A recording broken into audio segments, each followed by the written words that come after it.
ఎన్నో వేల మంది ఇండస్ట్రీకి రావాలనుకుంటారు. ఏందేంది వాళ్ళ కష్టానికి తగ్గట్టు, కష్టానికి తగ్గట్లు అంటే కమిట్మెంటేనా అన్న? అదృష్టానికి తగ్గట్టు. అదృష్టం అంటే అవసరం తీరాక తాటి పండులాగా సీకి పారేసుడేనా అన్న? హీరోయిన్ అయిపోవాలంటే వాళ్ళు సొంతంగా సినిమాలు తీసుకోవాలి తప్పితే సొంతగా సినిమాలు చేస్తే మీరెక్కడ బతకనిస్తారన్నో? మాకు హీరో ఛాన్స్ ఇవ్వండి, నాకు హీరోయిన్ ఛాన్స్ ఇవ్వండి అంటే అరే ఇక పోయి హీరో హీరోయిన్లకే ఎసరు పెడతామా? ఒక్క పాలి తెర మీద బొమ్మ చూసుకోవాలి అనుకునేటోళ్ళమే తప్ప ఆకాశానికి నిచ్చినేసే బాపతోళ్ళం కాదన్నో. ఇక్కడ అవకాశాలు అలా ఇవ్వడం జరగదు. మరి ఎలా ఇవ్వడం జరుగుద్దో? ఈ కమిటీ ఎన్నో మంచి పనులు చేస్తుంది. ఏం మంచి పనులు జరుగుతాయి అన్న? సీకట్ల ఎన్నో బతుకులు నాశనం అవుతా అంటే గది మీకు మంచి పనులాగా అనిపిస్తుందా? ఎవరైనా సరే మూవీ ఆర్టిస్ట్ అసోసియేషన్ పేరెత్తినా, మూవీ ఆర్టిస్ట్ అసోసియేషన్ గురించి తప్పుగా మాట్లాడినా ఏందన్నో గా పేరే చక్కగా పలకలేకపోతానో మళ్ళీ నువ్వు తప్పుల గురించి మాట్లాడుతున్నావా? మీరు రాయి సిరితే మేము దాన్ని తిప్పి మీ మీద ఇసరకపోవచ్చేమో, కానీ నిజాలు చెప్పే బాధ్యత మాత్రం మా కమిటీకి ఉంది.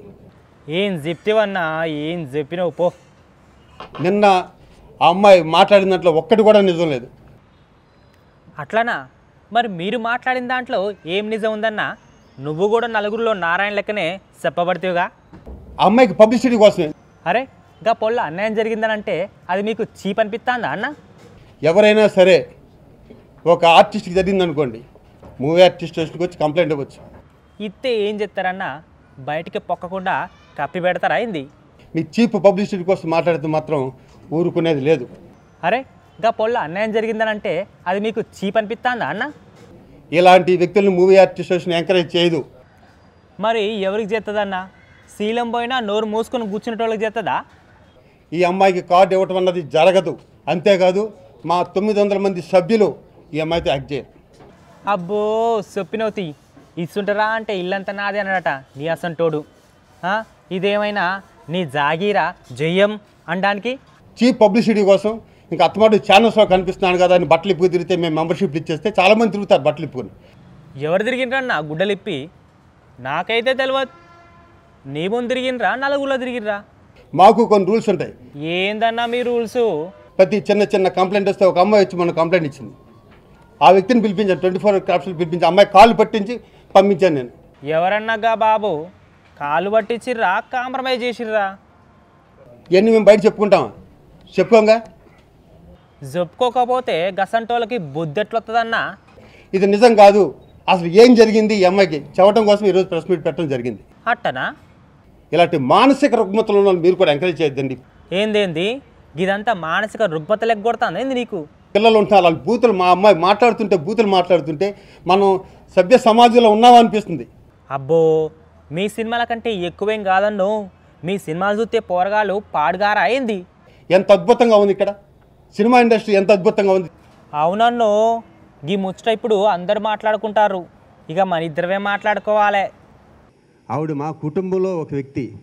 ఎట్టెట్ట మొన్నేమో శ్రీరంగనీతులు ఒలకబోసి ఇప్పుడేమో గిట్ల మాట్లాడతానేందన్నో. చిన్న తప్పు చేసింది కదా అని చెప్పి మేము పగలబెట్టుకోమండి. అబ్బో మంచిగా చెప్తీవిలే. మేము చెయ్యమని మొన్న నోటికొచ్చినట్లు మాట్లాడినావు కదా, గదా అంతా ఏందన్నా? మరి ఈ అమ్మాయికి మెంబర్షిప్ ఇవ్వటం జరగదు. ఈ అమ్మాయి ప్రవర్తన వల్ల మెంబర్షిప్ ఇవ్వటం జరగదు. ఈ అమ్మాయితో మా 900 మంది ఎవరు యాక్ట్ చేయడం జరగదు. ఒకవేళ ఎవరైనా యాక్ట్ చేస్తే వన్ సస్పెండ్ చేయడం జరుగుతుంది. అందుకే ఏదైనా మాట్లాడితే ముందు వెనక చూసుకొని మాట్లాడాలి. తాడు బొంగరం లేకుండా మాట్లాడితే గిట్లనే ఉంటుంది. శ్రీరెడ్డి గారు రామ్మ, మాలో కలువు, మేమందరం నీతో యాక్ట్ చేస్తాం. నువ్వు పైకి మనస్ఫూర్తిగా కోరుకుంటున్నాం. Anyhow all the best. సూతిరా గా శివాజీరాజా 2 నోర్లతో ఎట్లా మాట్లాడిండో.